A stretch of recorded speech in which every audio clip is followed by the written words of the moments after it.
शिक्षा जगतर माइलखुंट professor doctor रश्मि मिश्र परलोक हो यही परिप्रेक्षी में होटेल चौटाघाट स्थित होटेल प्रमोद ठारे परिवार वर्गों सहित अनेक बंधुबांधव समस्त एकत्रित हो शोकसभार आयोजन कर गत 26 डिसेम्बर 2025 आत्मीय स्वजन को छाड़ी चलीगले। से जड़े प्रतिष्ठित विद्वान और समर्पित शिक्षयित्री एवं स्नेही भाव परिचित होते। से समस्त जीवन में ज्ञान एवं करुणार एक आलोकवर्तिता थिले।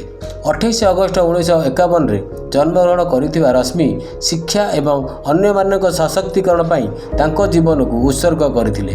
से उत्कल विश्वविद्यालय इंग्राजी साहित्य रे डॉक्टरेट डिग्री हासिल करथिले, जेउठारे शिक्षादान एवं गवेषणा प्रति तांकर आग्रह और प्रफुल्लित होइतिला। वर्ष वर्ष धरी से विभिन्न प्रतिष्ठान में सम्मानित पदवी रही। तांकर अभिनव शिक्षादान पद्धति एवं शिक्षागत उत्कर्षता प्रति अटल प्रतिज्ञबद्धता सहित अगणित छात्र छात्री प्रेरणा करथिले। कटकरू मंटू साहू रिपोर्ट न्यूज।